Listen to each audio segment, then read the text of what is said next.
Agora sim, estão me ouvindo? Obrigado, Laura. Só que nós já estamos no quarto trimestre, Laura. Se assustou? É verdade, é quarto. Já estamos no final do ano e não percebemos. Essa pandemia tem causado isso. E graças ao bom Deus, daqui a 3 sábados estaremos juntos novamente na igreja. Amém, né, irmãos? Mas, por enquanto, vamos aqui com esta bênção deste recurso que é o Zoom. Graças ao Pai, nós podemos matar a saudade uns dos outros, aprendermos uns com os outros, recebermos pessoas novas, como o Leonan, a Joyce, que em breve também estarão conosco. Então, tem sido uma bênção, apesar dos pesares, né?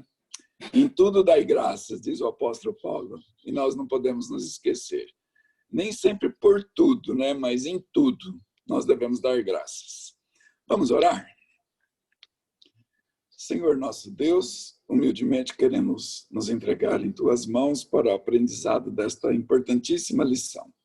Abra-nos, Senhor, o entendimento para que possamos compreender e principalmente praticar tudo aquilo que Tu queres e esperas de nós como família cristã.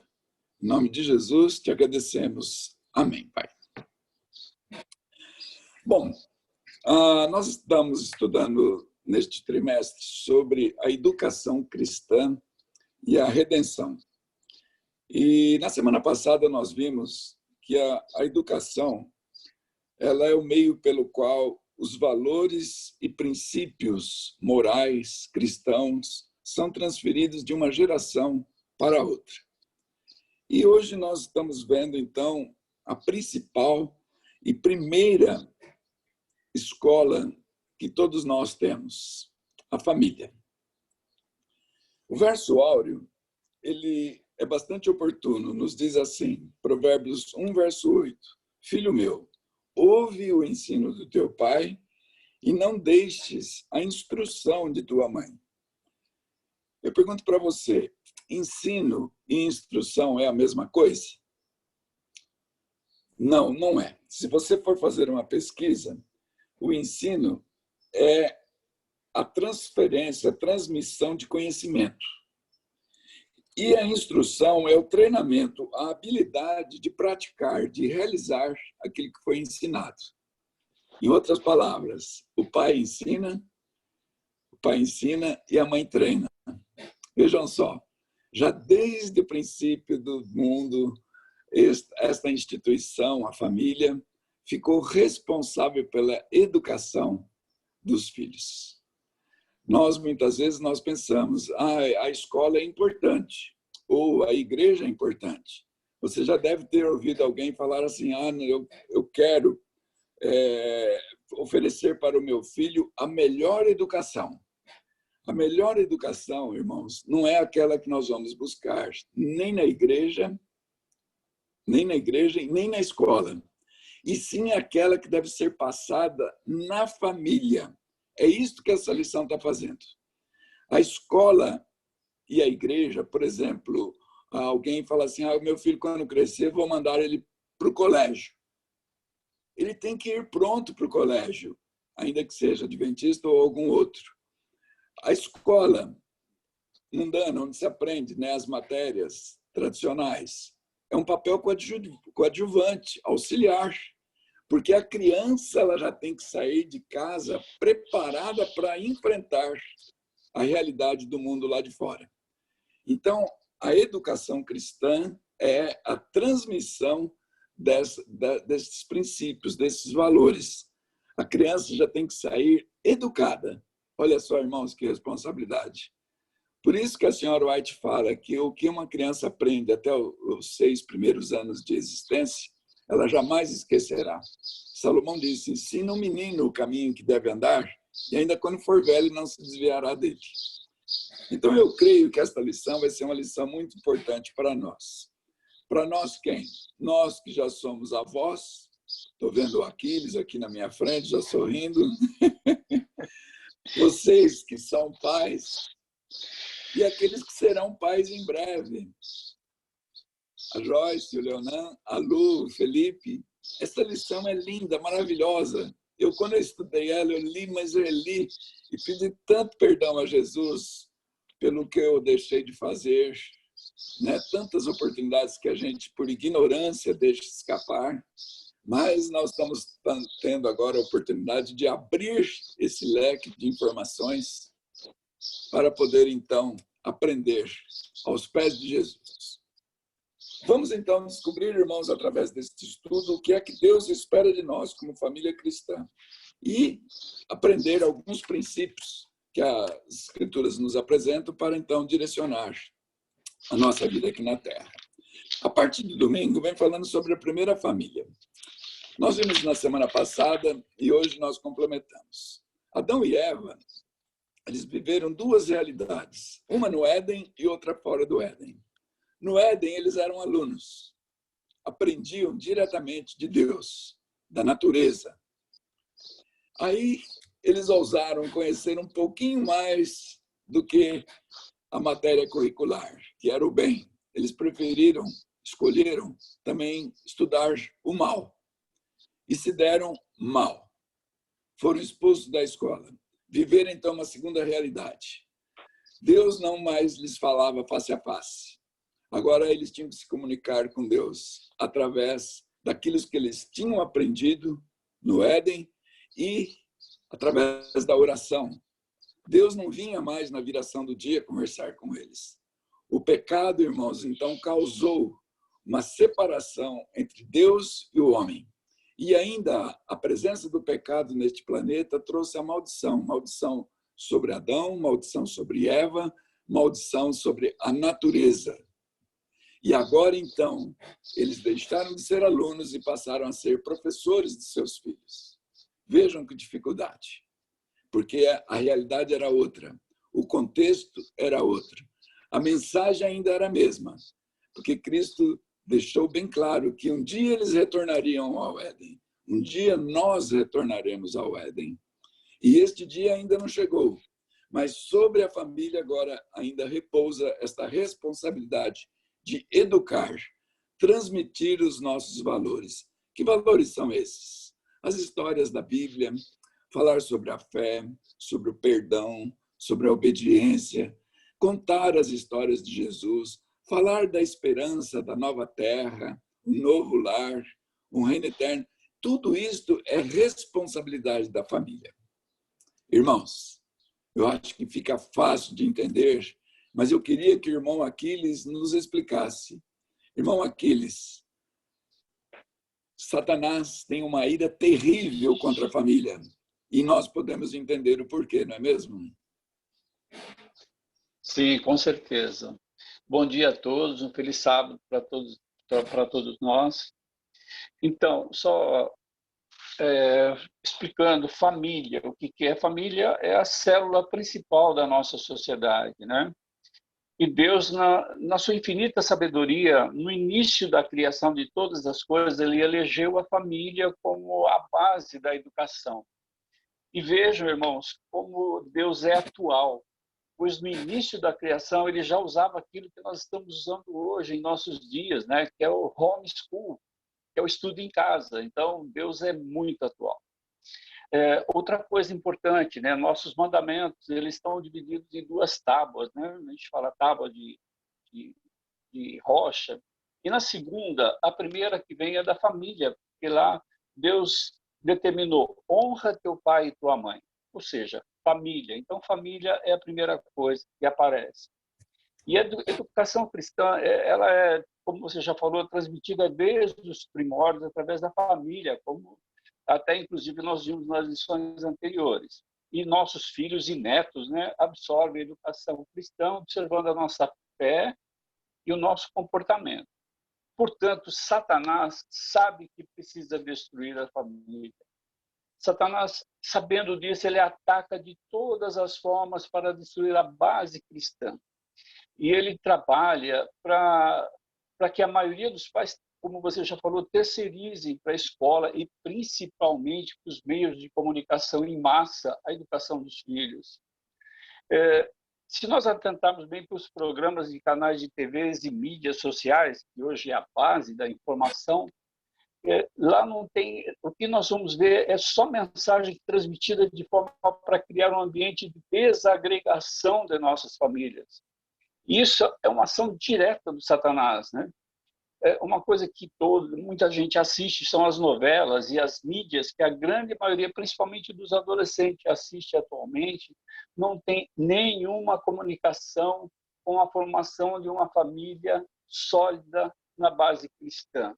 Então, eu imagino que Satanás ele está trabalhando dessa forma para tentar nos destruir. E nós temos que, através da educação, como já foi dito, da educação que nós vamos passar para os nossos filhos e netos, nós derrubarmos isso. Muito bom, irmão Aquiles. O cuidado que nós devemos ter, então, com essas joias preciosas que Deus colocou em nossas mãos. Cabe aos pais a responsabilidade direta. Aos demais familiares, uma responsabilidade secundária, mas muito atuante, muito presente. Porque nós somos os representantes da divindade na mente dessas crianças. Olha que responsabilidade, irmãos. Além de criá-los no temor do Senhor, nós temos que transmitir uma imagem correta de quem é Deus para os nossos filhos. A senhora White nos diz, no livro Educação, que o método de educação instituído no começo do mundo deveria ser o modelo para o ser humano em todos os tempos. Então, no fim dos tempos e no tempo do fim, em todos os tempos, este modelo da família deve prevalecer. E nós não podemos abrir mão deles, irmãos. Não podemos terceirizar. Às vezes, hoje, em razão da necessidade de sustentação de um lar, a família é obrigada, o pai sai para um lado para trabalhar, a mãe para o outro, né? E muitas vezes é delegada a terceiras, né? Como uma empregada de confiança, uma secretária do lar de confiança, essa responsabilidade. Mas essas pessoas, elas não amam como os pais amam. Essas pessoas não têm o conhecimento e os princípios e valores cristãos que nós temos. Aí nós aguardamos que seja feito um milagre. É muito pouco, não é, irmãos? Ainda que o pai e a mãe estejam um pouco mais distantes do lar, né, durante o dia, eles têm que ser sábios para investir tempo de qualidade com seus filhos, para que não se perca este meio de educação que é o lar, que é a família. Bem, na parte de segunda-feira, nós vamos estudar um pouco sobre a família que Jesus escolheu para aqui na Terra. Eu gostaria de perguntar ao irmão Juraci e à irmã Ana. Juraci, Ana, José e Maria eram professores habilitados para cuidar do Filho de Deus? Sim, e tanto é devido a essa comunhão pessoal que tanto José e Maria tinham com Deus, é que eles foram escolhidos como depositários fiéis da maior bênção que foi dada à humanidade, cuidar de uma criança que era o próprio Cristo, o Salvador do mundo. Amém. E a gente percebe muito isso, que aqui nos textos que falam, na pergunta aqui, o próprio anjo Gabriel veio anunciar para Maria que ela tinha sido eleita, ela tinha sido escolhida. Não é? E é claro, se um anjo chega hoje para falar comigo ou contigo, a primeira reação nossa é aquele susto, né? Assim como Zacarias também se assustou quando viu o anjo para falar para ele, anunciando o nascimento de João Batista, né? Mas ela, ao mesmo tempo em que ela ficou surpresa, ela se colocou a serviço do Senhor, com as consequências que pudessem ter. Ela diz no verso lá, eis aqui a tua serva, faça-se com ela o que prouver a Deus fazer. A disposição dela. No segundo texto mencionado, que é Lucas 1, 46 a 55, então, Nazaré, aí demonstra exatamente no Cântico de Maria todo o conhecimento que ela tinha sobre a história da redenção. Porque quando ela canta, né, que ela agradece por Deus ter a escolhido e que isso o povo de Israel esperava o Messias, não é? E desde Abraão que se pregava isso, então ela ficou feliz em ser a escolhida, não é? E aí ela começou a dedicar-se mais. E no texto de Mateus 1, de 18 a 24, ocorre que Jesus já estava no templo com 12 anos, foi a primeira visita de Jesus ao templo, não é? E daí estava no templo, entre os doutores, conversando, Mateus 1, 18 a 24, que anuncia o nascimento de Jesus, né? Assim, entre os doutores está em Lucas 2, 41 a 50, né? Quando Jesus está lá conversando com os doutores, e foi uma surpresa tremenda para os doutores, ver que Jesus, ele não falava sobre coisas superficiais da Bíblia. Ele falava sobre coisas profundas, né? E isso deixou eles admirados em ver Jesus assim. Agora, olha, tem uma coisa muito interessante, que quando a gente quer conhecer de fato a história de Jesus com detalhes, a gente vai a esse livro aqui, olha, O Desejado de Todas as Nações. Os primeiros 10 capítulos falam sobre a infância, as nuances na infância de Jesus. E ontem à noite nós lemos, nós ficamos emocionados, sabe, é uma bênção poder ler. E a preocupação que José e Maria tiveram quando eles perceberam que Jesus não estava com eles. Eles tinham esquecido Jesus, eles não sabiam que Jesus estava no templo, eles tinham perdido Jesus, não é? E daí há uma frase interessante, se você me permite, eu quero ler aqui, que Jesus... aqui que a Maria, se é na página 83, se José e Maria houvessem firmadamente em Deus, mediante meditação e oração, teriam avaliado a santidade do depósito que lhes era confiado e não teriam perdido de vista Jesus. Pela negligência em um dia perder o Salvador, custou-lhes, porém, 3 dias de ansiosas buscas o tornar a encontrá-lo. O mesmo quanto a nós, por conversas ociosas e por maledicência ou negligência da oração, podemos perder num dia a presença do Salvador. E talvez leve muitos dias de dolorosa busca o tornar a achá-lo e reconquistar a paz que perdemos. Olha só, não é? Que responsabilidade. Eles ficaram extremamente preocupados com a ausência de Jesus do lado deles, porque eles sabiam quem era Jesus e que Deus havia confiado a educação de Jesus a eles. Atenção, olha, hoje em dia, se um pai perde um filho, ou numa feira, ou numa loja, ou no mercado, dá um desespero tão grande. Imagina agora José e Maria sabendo quem eles perderam, né? E tem mais um detalhe.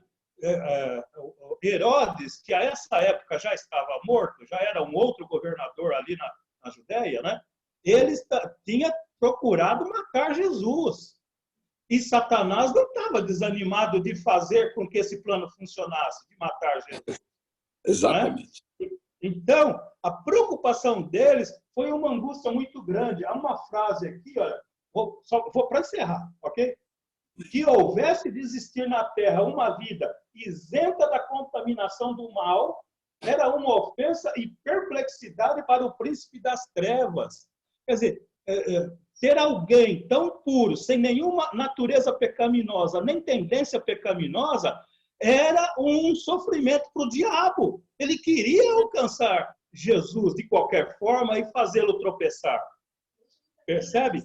E hoje ele ainda quer usar os filhos daqueles irmãos que estão envolvidos na tarefa de levar os filhos a Deus. E Satanás, ele é incansável nessa luta, não é? Mas Deus é maior. Deus protegeu o seu filho Jesus aqui na terra, e José e Maria aprenderam uma grande lição, voltaram ao templo e tomaram Jesus nos seus braços de amor. Olha, é um assunto que dá para a gente discutir muitas horas a fio sobre a infância de Jesus, apesar dos poucos detalhes. Mas é muito linda a história. Por isso a gente recomenda, quem puder, leia o livro Desejado de Todas as Nações. Se não puder ler todo o livro, especialmente os 10 primeiros capítulos, vai ficar tão encantado, não vai resistir e vai querer ler o livro todo. É verdade, Juraci. Muita gente, né, Jura, questiona por que a Bíblia não apresenta mais detalhes sobre a infância de Jesus, sobre a adolescência e juventude de Jesus. Então, embora a Bíblia, irmãos, ela tenha um enfoque mais voltado para o nascimento miraculoso e depois o ministério, o espírito de profecia, através desta obra e algumas outras, é bastante generoso em informações. Então, eu acho que o conselho do irmão Juraci vale a pena ser seguido, e eu quero desafiar o Juraci para preparar um sermão sobre isso, viu, Jura? Quero ver você um dia na igreja falando sobre a infância e juventude de Jesus. Nossa, vai ser um privilégio poder contar essa história linda. Amém. Jura, eu fiquei encantado com uma parte que Maria e José cumpriram o verso áureo. O verso áureo disse que o pai ensina e a mãe dá instrução. O pai, imagine só, irmãos, José era um senhor já de uma certa idade, viúvo, e Maria, uma jovenzinha, eu imagino uma menina muito consagrada, temente a Deus, em torno de 16 anos de idade. Estes dois foram os escolhidos. O pai ensinou para o filho uma profissão. Jesus se tornou um carpinteiro. Quando você ler essa história que o irmão Juraci está apresentando no Desejar a Todas as Nações, vocês vão ver lá que Jesus, menino ainda, ele seguia para o trabalho com o pai. Lhe foi ensinada a profissão de carpinteiro. Jesus, durante sua juventude, ele exerceu essa profissão de carpinteiro. E a senhora White fala que aquilo que Jesus fazia era perfeito. Vocês já imaginaram, irmãos, assentar-se num banco que Jesus fez, a uma mesa em que Jesus fez, a perfeição de detalhes, de encaixes.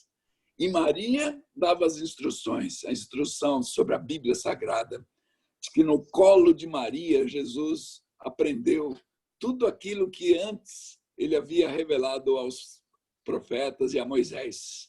Irmãos, isso é muito profundo. Jesus não fez uso da sua divindade para aprender a Bíblia. Ele aprendeu como toda criança, como toda mãe pode ensinar. E se Jesus era um depósito valiosíssimo nas mãos de Moisés, ou melhor, de José e de Maria, imaginem os nossos filhos também em nossas mãos.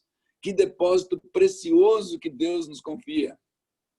Será, irmãos, que um dia nós vamos poder chegar para Jesus, quando ele voltar, falar: eis-me aqui com os filhos que tu me destes?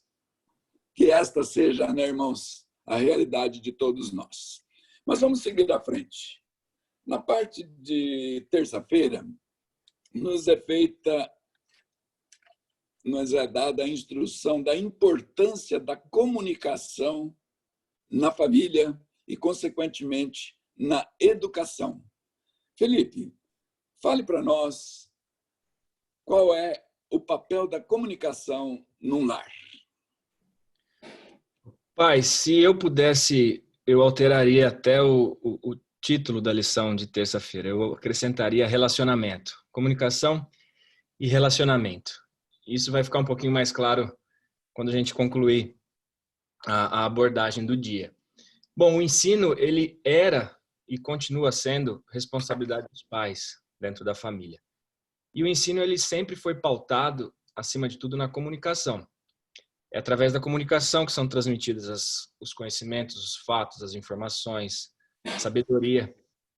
E comunicar é uma arte. Os grandes professores, os grandes comunicadores, eles têm métodos e técnicas próprios. Você vai lembrar de cabeça aí de alguns jargões dos grandes comunicadores que nós conhecemos. Você vai se lembrar dos seus grandes professores, quais eram os métodos, as técnicas que eles utilizavam, se eles tinham uma forma especial de desenhar na lousa, uma forma diferente de apresentar a matéria. E é tão interessante que esse tipo de abordagem, ele transforma até os nossos gostos e afinidades quando nós somos crianças.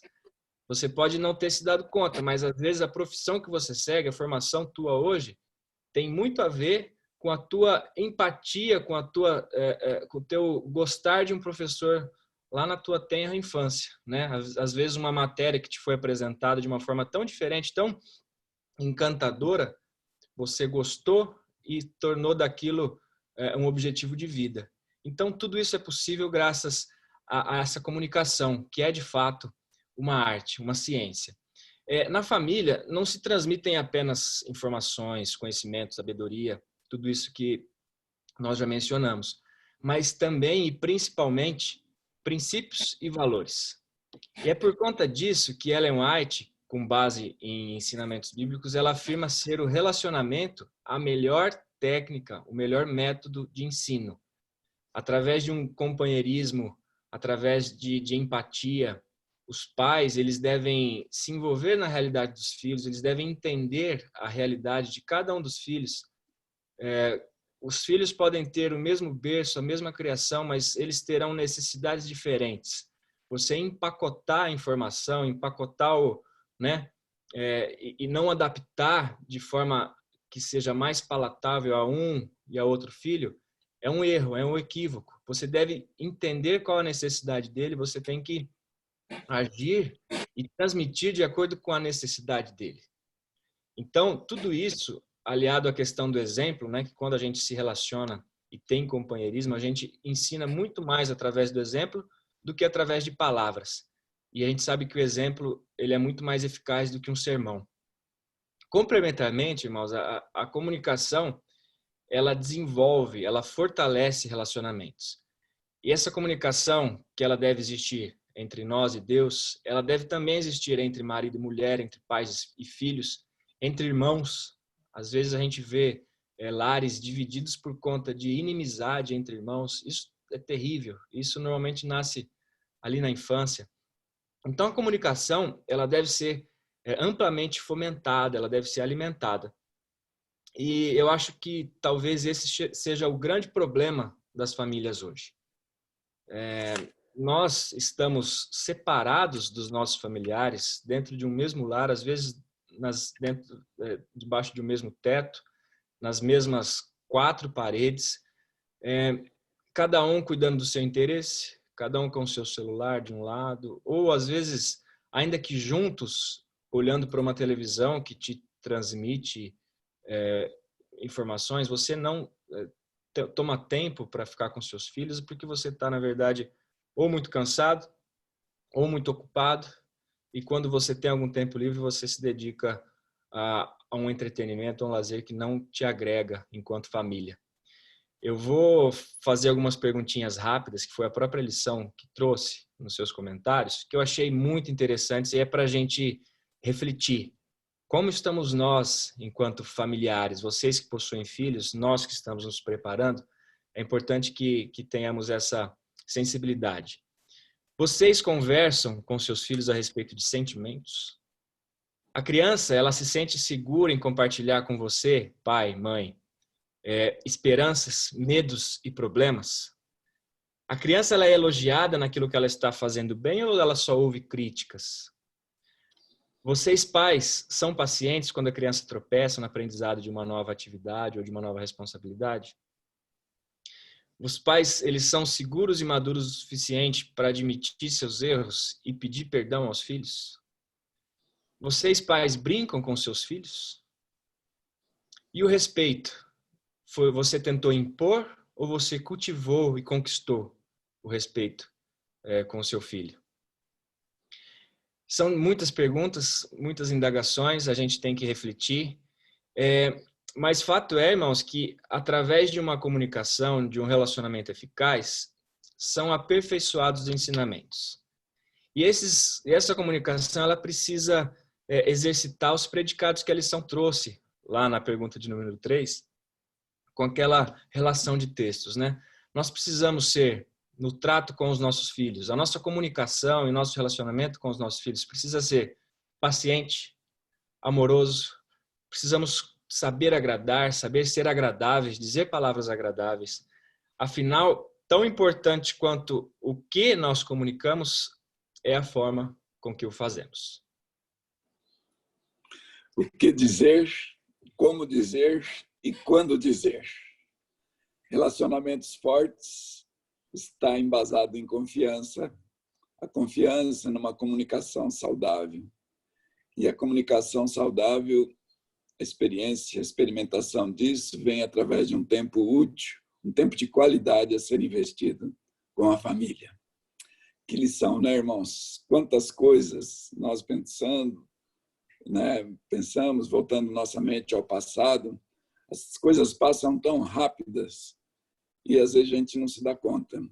Esses meninos que até outro dia estavam no banco de trás do nosso veículo, já agora assumiram o volante das suas vidas. E nós é que nos tornamos passageiros. Irmãos, Felipe, Lu, Joyce, Leonan, Flávio e Letícia, que estão também esperando agora a Manu, que oportunidade de ouro que Deus está dando para vocês. E nós temos que muitas vezes olhar para os nossos filhos e pedir desculpa, pedir perdão, né, por aquilo que deixamos de fazer.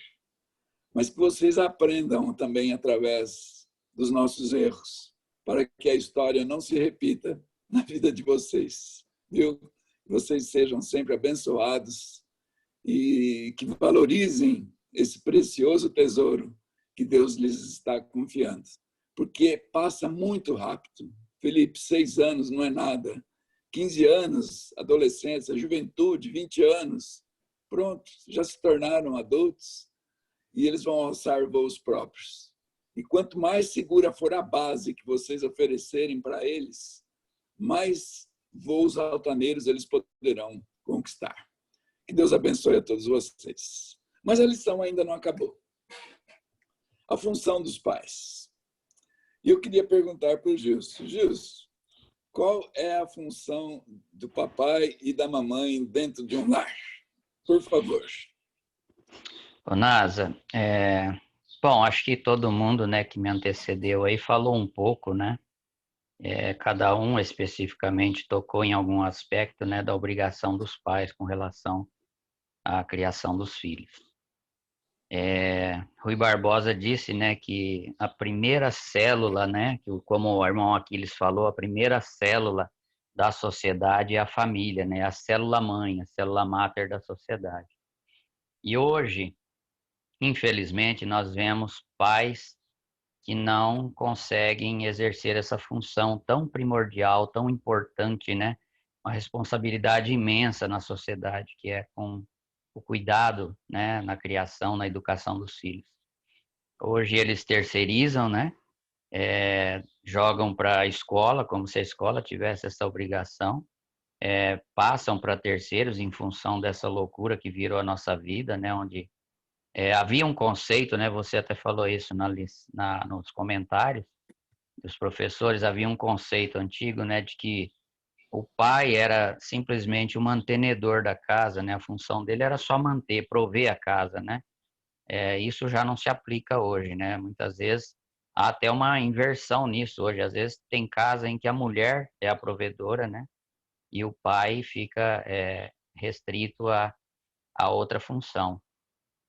Mas, segundo a Bíblia, né? Se as pessoas buscassem o ensinamento da palavra de Deus, a Bíblia nos dá uma diretriz, né, para que a gente não cometa erro. Não é fácil criar, não é fácil educar filho, né? Apesar de existir um manual sagrado, não é fácil. A gente sabe que o inimigo tem atuado poderosamente nas famílias, né? E a gente vê hoje um conceito aí, né, o inimigo tem atuado de uma forma tão violenta que hoje criou-se um conceito de que a família já não é mais a figura do pai e da mãe. Ela pode ser a figura de mãe e mãe, de pai e pai. Uma aberração. Não estou entrando nessa questão não é uma questão sabe, de preconceito, de nada. A gente deve amar as pessoas, mas perdeu-se essa essência que a Bíblia dá, porque a Bíblia fala o seguinte, que o pai, ele deve ser, né, e tem que exercer a função de chefe de família, e apesar de tudo ele tem que ser o sacerdote do lar, né? O homem, a função do homem, do pai é essa, né? E a função da mãe, ela é uma ajudadora nesse aspecto, né? E ela ela tem a responsabilidade da formação do caráter dos filhos, justamente pelo fato, né, de que, principalmente na visão bíblica, a mãe ficava mais tempo, né, desenvolvendo essa função. O pai passava ali, vamos dizer, a instrução, né, e a mãe colocava o ensinamento e colocava na prática a mãe, né? E nós, né, temos aqui na lição, ela foi feliz, onde em Efésios, né, 6:4 fala o seguinte, olha, pais, né, não provoque a ira dos vossos filhos, né, mas criai-os na disciplina e admoestação do Senhor, né? Algumas versões, eu tive a curiosidade, eu tenho várias versões de Bíblia aqui, eu gosto. Algumas versões trazem uma definição diferente. Por exemplo, ó, pais, né, não provoqueis a ira dos vossos filhos, mas criai-os na doutrina e ensinamentos cristãos. Então, não é só na disciplina, é na doutrina, né? Aqui tem uma definição maior, né? A disciplina, ela define, por exemplo, instrução, correção, né? Ou manifestações do dia a dia que produzem um fruto pacífico, né? Que é o fruto do amor, né? A admoestação, ela é uma advertência, é um conselho, né? Muitas vezes é entendido como algo assim, que hoje, não, a sociedade está caminhando de uma tal maneira que tudo que se faz hoje, ela é radicalizado, né? Hoje o pai, ele tem que ter, os pais, né? Ele tem que ter um cuidado extremo ao corrigir os filhos, ao educar. Eu acho que nós estamos partindo para os extremos, e isso não é bom, né? A admoestação, ela envolve um aspecto positivo, que é o quê? É um incentivar, né? É um advertir, olha, se você não seguir isso, né, que é um conselho bíblico, que é um conselho de Deus, pode te acontecer isso e você vai estar sujeito a cometer um erro, né? E para que essa situação aconteça, o homem tem que efetivamente exercer a função, o pai tem que exercer a função realmente de sacerdote da casa, né, de chefe da família, ele tem que exercer essa função, e a mulher tem que ser uma mulher virtuosa, né? A própria palavra fala. Porque o que a gente vê muito hoje, Nasa, infelizmente, são os pais querendo passar algo para os filhos que, na verdade, eles não praticam, né? A Eu incoerência. acho a incoerência. Nós temos que ser exemplos para os nossos filhos. Nós temos que ensinar, né? E tanto é que em Gálatas 5:22 fala, né? Que o fruto do Espírito é o amor, né? E ele envolve um monte de situações que nós temos que passar, né? Isso é a maneira, vamos dizer assim, é o manual para que a gente não erre, né? Mas nós temos também que viver, nós temos que dar exemplos, porque nós sabemos que os nossos filhos, eles absorvem mais os nossos exemplos do que o que nós falamos, né? Então há muita incoerência hoje em dia, né? Os pais, eles estão focados nas coisas do mundo, muitas vezes. Nós temos aqui, infelizmente, né? Eu vivi isso na legislação. Foi um choque muito grande, né? Quando aprovou-se a lei do divórcio, né? A gente já estava estudando. Então, a sociedade tinha, né? Hoje, é uma coisa mais ou menos comum. Dá a impressão de que os pais criam os filhos assim, olha, vocês vão casar, mas se não der certo, vocês largam, né? Então, são princípios, eu estou dando só um exemplo, são princípios que muitas vezes a criança, como a senhora White fala, naquele principal período, né, onde ela deve receber esses ensinamentos, principalmente esses ensinamentos sagrados, elas são bombardeadas com o quê? Com a troca constante de pai ou de mãe, né? Então, a criança vive ali um problema sério, né? Os ataques de E Satanás, né, os Gilson? ataques de Satanás. Eu terminaria, Nas, então, eu acho que é isso daqui, é mais ou menos isso, a função dos pais é essa, né? É seguir fielmente a palavra de Deus. Eu separei aqui, né, o que eu recomendaria, né? Que é o que está em Mateus 7, de 24 a 27. Todo aquele, pois, que escuta as minhas palavras e as pratica, assemelha-se ao homem prudente que edificou a sua casa sobre a rocha, né? E desceu a chuva, e correram os rios, e sopraram os ventos, combateram aquela casa e ela não caiu. Por quê? Porque estava edificado sobre a rocha. E aquele que ouve as minhas palavras e não a cumpre, compará-lo-ei ao homem insensato, que edificou a sua casa sobre a areia, e desceu a chuva, e correram os rios, e sopraram os ventos, e combateram aquela casa, e caiu, e foi grande a sua queda. Eu acho que nós temos que edificar a nossa casa como a rocha. Esse é o exemplo, essa é a função dos pais. E essa rocha é Jesus. Essa rocha é Jesus.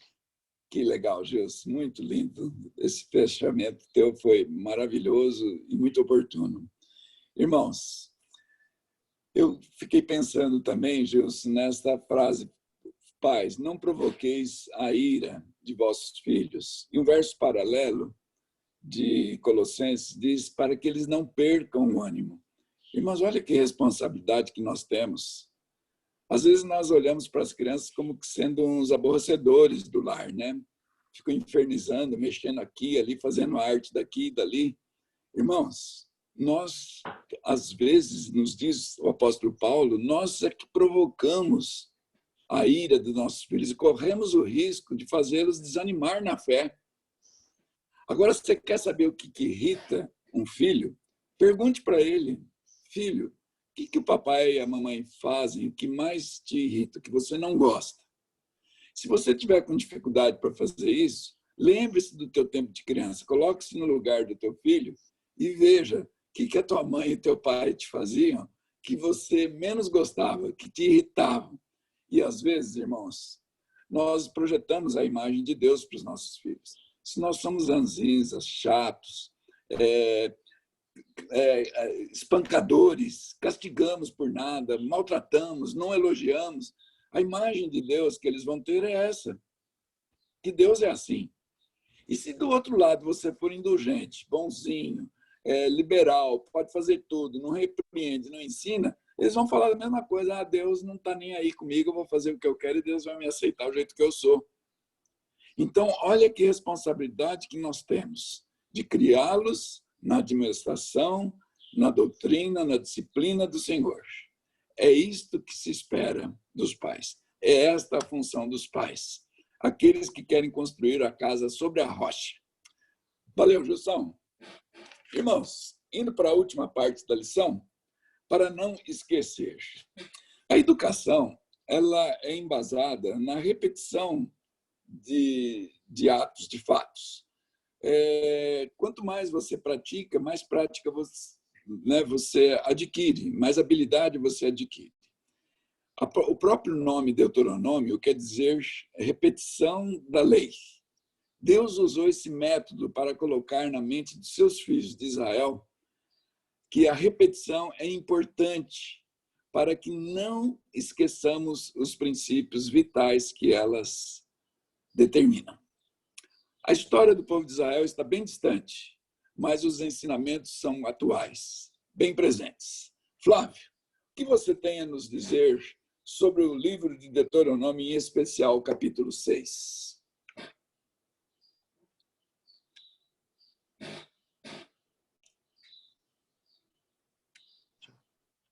Pronto. Seu Nada, essa introdução que o senhor fez agora, rapaz, 80% é a que eu faria. Já estava até escrito. Amém, amém. Amém. Estudamos a mesma lição. Nada, interessante, rapaz, o livro de Deuteronômio. Como o senhor disse, né? O próprio livro remete a uma repetição. E eu fiz uma pesquisa sobre a palavra esquecer. Na Bíblia aparece algumas vezes a palavra: olha, não esqueça de tal coisa, não se esqueça do Senhor, não se esqueça dos feitos do Senhor. E o livro em que mais aparece a palavra não te esqueças é exatamente o livro de Deuteronômio. 8 vezes aparece: não esqueça dos feitos, não esqueça do Senhor, não esqueça os ensinos e tal. Então é bem atual. Deus é muito perfeito, né?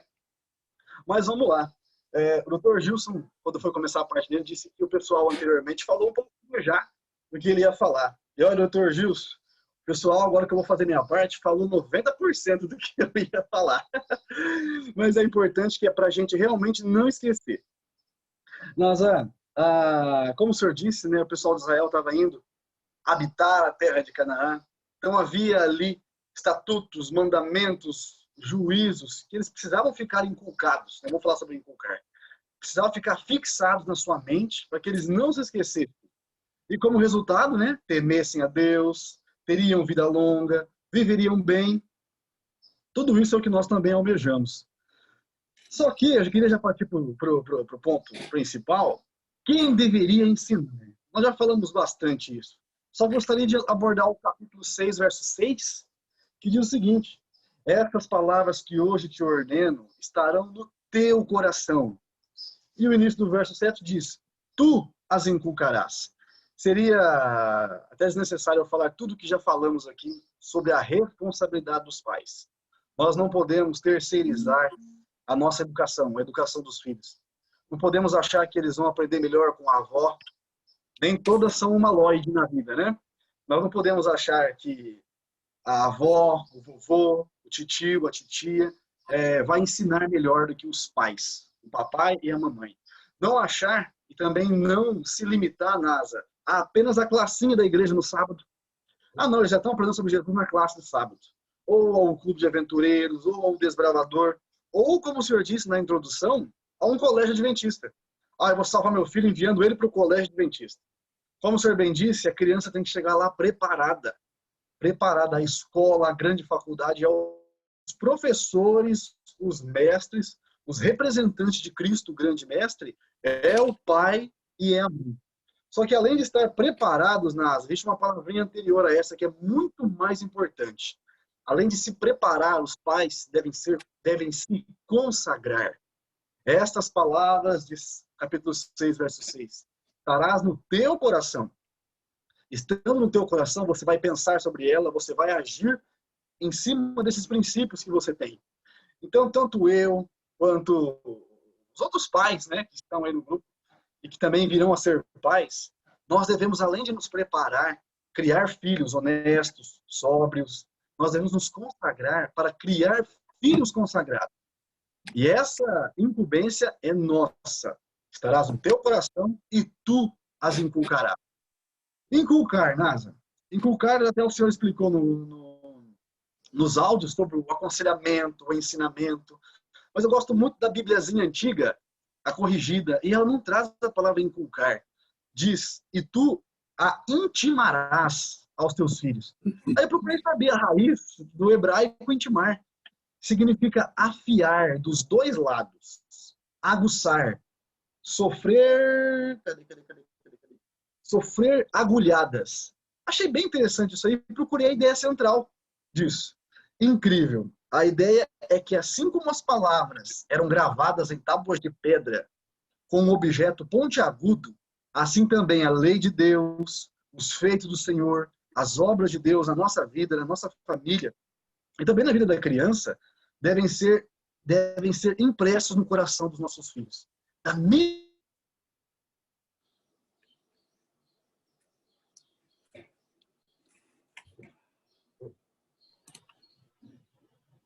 Eu acho que travou. O Flávio travou na educação. O Flávio deu uma travadinha.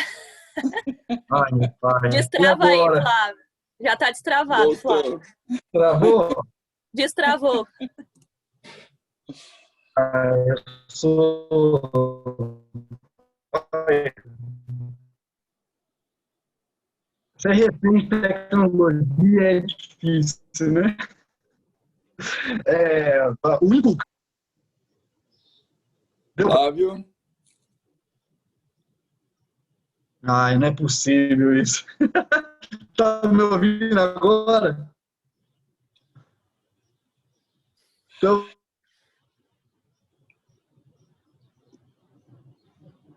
Justo agora queria inculcar em nosso entendimento, o seu conceito final travou, Ana. Travou, Nasa. Travou tanto que ele caiu. Mas, irmãos, até que o Flávio se recomponha, eu acho que ainda é reflexo da consulta da lei essa semana, que ele está assim, viu, Ana? Ele tá caindo. Pode ser. Ana, agora Oi. Voltou. Poxa, eu não sei o que acontece. Do lado do aparelho, na sala de oração, tinha que dar certo, né? Nasa, eu vou correr rapidinho. O inculcar e o intimar, eu não sei se se vocês chegaram a ouvir. Na corrigida, o intimar quer dizer afiar, aguçar. Então, nós devemos, a ideia né? Você parou no agulhada para mim. No agulhada? É. A ideia é o seguinte, da mesma maneira que a lei de Deus, que as outras coisas eram escritas, gravadas em tábuas de pedra e permaneciam por longos anos, até milênios, e hoje nós vemos isso, a lei no coração dos nossos filhos também deve ter a mesma ideia. Nós ensinarmos para que eles possam levar isso adiante. O que ensinar, né? Mandamentos, estatutos, juízos. E quando ensinar, Nasa? Hoje as crianças são bombardeadas a todo momento com informações, principalmente com o aparelho celular. Só que Deus é muito enfático, né? Ao estiver sentado, andando, deitando, se levantando, ou seja, a repetição, a paciência, que o senhor mesmo já disse, o conhecimento e o tempo nós devemos dedicar aos nossos filhos tem que ser tudo de qualidade. De qualidade. Será que existe uma idade para que as crianças possam aprender? Com 6 meses eles não entendem, com 1 ano eles não entendem. Gente, é logo quando nasce, viu? Experiência própria. A todo momento nós devemos ensinar a criança e não importa a idade. Não importa a idade. E olha, nós teremos somente recompensas boas, coisas boas a colher. Nazar, se o senhor me permite 30 segundinhos, eu gostaria Eu só queria te falar uma coisa e eu te dou os 30 segundos. Vamos lá. A senhora White diz que a educação de um bebê começa desde o ventre da sua mãe. Tudo aquilo que a mãe come, tudo aquilo que a mãe sente, tudo aquilo que a mãe faz, vai refletir no caráter futuro do filho. Você já pensou isso? Puxa. Continue, Flávio. Nós temos consequências boas, frutos bons a colher, Nasa, se fizermos isso, educar nossos filhos desde o ventre, como o senhor acabou de dizer agora. Porém, também, se nos esquecermos, nós vamos ter consequência. O verso 12 disse assim, no capítulo 6 de Deuteronômio: guarda-te para que não te esqueças do Senhor. Essa é a base. Nós devemos educar os filhos a serem honestos, mas a base é amar a Deus. Amar a Deus. E para que não se esqueça do Senhor e não sirvas, o verso 14, a outros deuses. E num período do povo de Israel, surgiu uma geração que não conhecera as obras do Senhor. Juízes capítulo 2, verso 15, verso 10, melhor dizendo, disse que o povo começou a seguir os outros deuses porque se esqueceram ou não conheceram as obras de Deus. Infelizmente, os pais, naquela geração após Josué, falharam em algum ponto de mostrar aos filhos as grandes obras feitas a Israel. Nasa, irmãos, tanto eu quanto vocês, nós temos coisas a falar a favor de Deus. E nós devemos comunicar isso aos nossos filhos. Eles mesmos são um milagre. A Annalise, nós sempre falamos isso para ela. Ela é um milagre. E eu tenho certeza que ela vai se lembrar disso quando estiver mais adulta. E um dia Deus nos cobrará. Quando Cristo voltar, ele vai nos dizer, né? Onde é que estão os pequeninos que eu te dei? Onde está o rebanho que a ti foi confiado, Flávio? E eu queria falar o que o senhor já falou, né? Mas está escrito em Isaías 8:18. Nós queremos, e se Deus quiser, conseguiremos, todos nós. Senhor, eis-me aqui, com os filhos que o Senhor me deste. Nós temos tudo nas mãos. Devemos agora ensiná-los, com paciência, amor e dedicação. Amém. Muito bom, Flávio. Irmãos, que responsabilidade que os pais têm.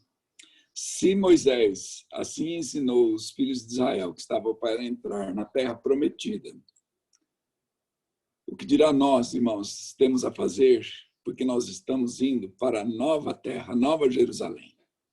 A mesma situação nós estamos vivendo hoje. Estamos às vésperas do retorno de Jesus Cristo. Será que é o momento de bobearmos com relação à educação de nossos filhos? O verso 3 do livro de Deuteronômio, capítulo 6, diz: ouve, pois, ó Israel, atenta para cumprir os mandamentos de Deus, para que bem te suceda, e que o Senhor te multiplique na terra que emana leite e mel. Irmãos, são bênçãos que são prometidas para as famílias que se portarem de forma conveniente. Bênçãos aqui na terra e ainda por fim, a vida eterna. Ana, eu gostaria de abrir agora para todos os irmãos que estão nos acompanhando através deste link. Se alguém tem alguma pergunta a fazer, eu acho que nós temos um minutinho ainda. Se algum dos nossos prezados alunos querem fazer alguma pergunta ou algum comentário, por favor, se manifestem. Ô, Nádia. Oi, Henrique. Eu tenho uma pergunta aqui. Quando eu estava lendo sobre a queda de Adão e Eva, e quando teve o nascimento de Abel e Caim, eu gostaria de perguntar o seguinte: com quantos anos Abel e Caim tinham quando começaram a trabalhar? Porque, assim, é uma diferença muito de idade, entendeu? Aí eu fiquei pensando, porque hoje, nos dias de hoje, com 18 anos, 19 anos, o menino começa a trabalhar. E na época de Adão e Eva, com quantos anos eles começaram, entendeu? Você está preocupada com você, né? Você quer saber se já chegou a tua hora, é isso? Você está na adolescência ainda, Henrique. Henrique, nós aprendemos outro dia, através da pesquisa que fizemos, que Caim e Abel eram gêmeos. E eles tinham a mesma idade, portanto, né, quando aconteceu o fato deles, embora educados no temor do Senhor, ambos, da mesma maneira, da mesma forma, a mesma educação que Adão e Eva deram para Abel, deram também para Caim. O que ocorreu? Surtiu um efeito adverso em razão do pecado, em razão da presença de Satanás na natureza humana com Caim. Abel ofereceu ao Senhor o que Deus pediu. Entretanto, Caim quis oferecer aquilo que ele quis. E nós sabemos o resultado. Lamentavelmente, um fato trágico. Imagine, a primeira família da Terra e um caso de fratricídio, né? Um irmão matar o outro. Henrique, o trabalho depois da entrada do pecado no mundo, ele teve início muito cedo. Eu não poderia te garantir com que idade Caim e Abel começaram a ter atividades. Mas eu acredito que, assim como ocorreu com Jesus, que foi o segundo Adão, eles começaram muito cedo a trabalhar. Jesus era menino, diz a senhora White, e já acompanhava seu pai na carpintaria para fazer pequenas atividades. É importante termos atividade. Hoje o trabalho, ele dignifica, enobrece o homem, Henrique. E o quanto antes ele começar, vai ser bom para ele mesmo, porque a mente desocupada é a oficina do capeta. Então nós não podemos ficar disponibilizados ao erro. Mas eu te prometo, quando chegar lá no céu, eu vou perguntar para Abel. Abel, quantos anos você tinha? E aí eu vou te procurar lá e falar: oi, Henrique, vem aqui. Combinado? Beleza. Obrigado, Henrique, pela participação, sempre muito oportuna. Obrigadão, viu, irmão? O irmão José também. Irmão José, por favor. A lição foi muito bem explicada. Acho que foi o Felipe que falou sobre a comunicação, né? José, você está longe do microfone, estou te ouvindo mal. Vou fazer igual a Thaís, eu vou ficar bem pertinho aqui. Isso. Então, a lição foi muito bem explicada, né, Nazaré? Tudo nós entendemos muito bem. Amém. Mas acho que o Felipe que falou sobre a comunicação, né? Sim. E a palavra de Deus, a Bíblia, é um compêndio de comunicação e relacionamento por excelência. E nós devemos fazer uso para nos educarmos a nós mesmos, né? Nos consagrarmos e educarmos nossos filhos, etc. Fazemos muito bem usar esses dois recursos, né, que Deus deixou, que é o estudo da sua palavra e a oração. Eu acho que nós devemos fazer igual a Annalise diz, ralar os nossos joelhos em oração ao nosso Deus. Que legal. Muito bem lembrado, né, irmão José? Deus nos fala através da Bíblia e nós falamos com Deus através da oração. Deus nos fala através do Espírito de profecia, do Espírito Santo, e nós temos, então, a comunicação estabelecida através da oração. Alguém mais? Parece que alguém tinha se manifestado, Ana. O irmão Juraci. Jura. Pois é, Nazaré, eu li aqui no livro Desejar Todas as Nações que na vida de Jesus não havia momento para o ócio. Então, explica o que é o ócio, que senão alguém vai confundir com osso. Quer dizer, não havia momentos em que não fossem utilizados para alguma coisa benéfica na vida dele. Não é? Tempo para preguiça. Exato. Por exemplo, você falou aí, mente vazia é oficina de Satanás, né? Quer dizer, sim, não havia espaço na mente de Jesus para ela ficar vazia, sem ter o que fazer ou o que pensar, ou o que estudar, não é? Então, esse exemplo da vida de Jesus combate muito essa geração de hoje, que é a geração nem trabalha, nem estuda. É necessário aproveitar o tempo. Se não trabalha, tem que estudar, porque o estudo vai qualificá-lo mais ainda, não é? E existem muitos cursos gratuitos em que as pessoas podem estar envolvidas enquanto não têm a oportunidade do trabalho. Irmão Juraci, e não é vergonha nenhum para o homem ajudar a esposa no lar. Não. O filho ajudar a mãe nas tarefas do lar, né? São pequenas coisas com que a mãe educa um filho a ser útil para a família, para a igreja e no futuro, né, bem próximo, para a comunidade, como cidadãos. Nós estamos forjando cidadãos para o reino de Deus, mas temos que ser bons cidadãos, bons filhos e bons membros da igreja aqui na Terra. Muito legal, Jura. Muito. Fala, Jussão. Só lembrando que na época de Cristo e de Abel, não tinha o Ministério Público do Trabalho, né? Tem que lembrar isso também, né? E nem o conselho, como é que é o conselho tutelar? Bem lembrado. Bem, irmãos, nós vamos partir para o encerramento da lição, em razão do horário, e eu gostaria de deixar um apelo aos nossos queridos jovens, que no futuro bem próximo serão pais, se casarão, formarão famílias e administrarão a nossa igreja. A vocês, jovens casais, que estão tendo a oportunidade de terem filhos. A vocês, pais mais adultos, cujos filhos já estão na adolescência, na juventude, já estudando fora. E a nós outros, avós. Eu, Aquiles, eu acho que o José, acho que não tem mais ninguém de vovô, né, na equipe nossa, né, as respectivas esposas. Irmãos, nós estamos tendo a oportunidade de, através do nosso lar, darmos testemunho àqueles que nos cercam de que somos cidadãos do reino de Deus. Eu queria dizer para você, como apelo, que a melhor equipe que você participa é a tua família. A empresa mais importante da tua vida é a família. A empresa nossa, ela é baseada no amor.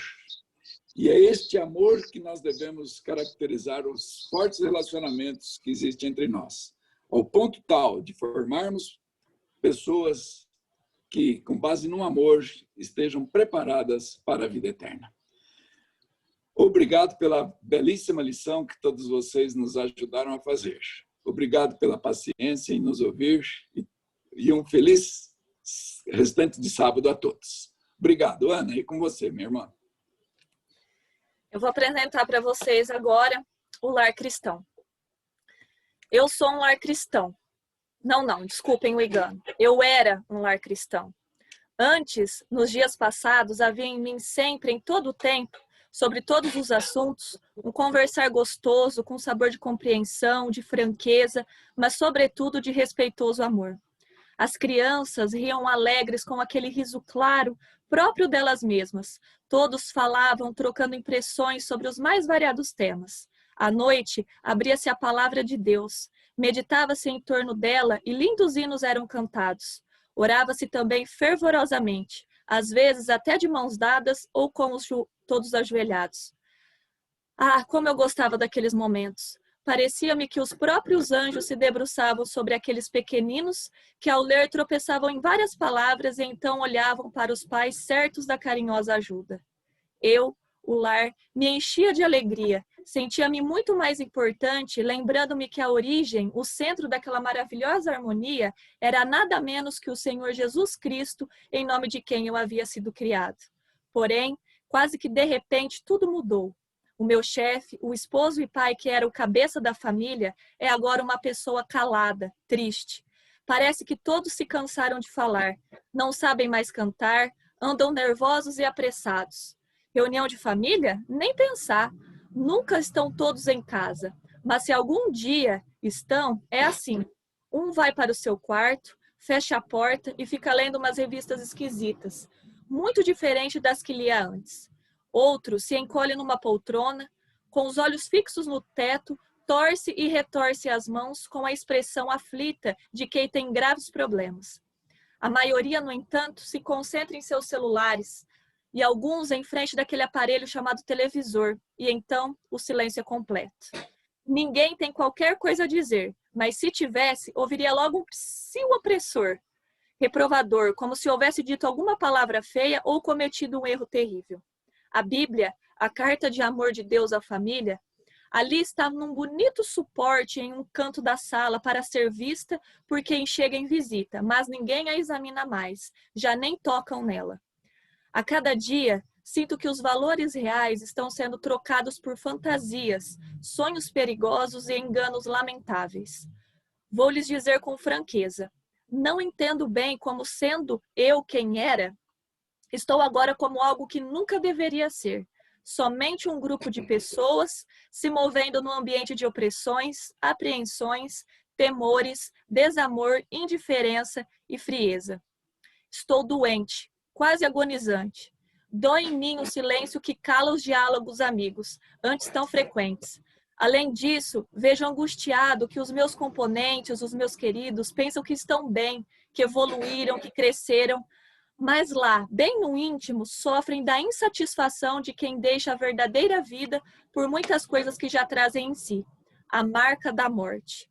Por isso peço a vocês todos que orem por mim, pois eu não quero morrer, ao contrário, desejo, e o Senhor há de desejar também, que eu volte a ser como fui criado, um lar cristão.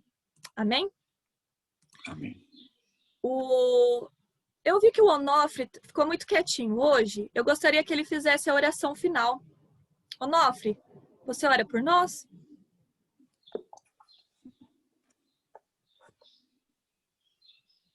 Não estou conseguindo. Ok. Aí, agora Faço sim. Querido Deus e maravilhoso Pai, nós te agradecemos pelos ensinos da tua palavra. Mas te pedimos, Deus poderoso, que nos ajude a sermos sábios para colocarmos tudo em prática na nossa vida, transmitir ao nosso semelhante e vivermos de acordo com a tua vontade. Suplicamos a direção do Espírito Santo sobre nosso lar, nossos filhos, familiares e nossos entes queridos. O Senhor nos capacite, ó bom Deus, ter o entendimento e a sabedoria vindo do céu. Que o Senhor nos use como instrumento também para ser uma expressão do teu amor ao nosso semelhante. Tudo rogamos, ó Deus, não por mérito nosso, mas em nome de Jesus, que pedimos e agradecemos. Amém. Amém. Amém. Um feliz sábado a todos. Fiquem com o culto agora e eu espero vocês no próximo sábado às 8h45. Bom sábado. Tchau, tchau. Agora. Tchau, tchau. Tchau, tchau. Tinha mais um vô no grupo, eu não sabia. O Onofre. Verdade, o Onofre. Ele é malandro, ele fica quietinho. Ficou quietinho. Ainda bem Tchau, que foi tchau. lembrado no finalzinho. É. Bom Tchau, tchau. Bom sábado a todos, irmãos. Amém.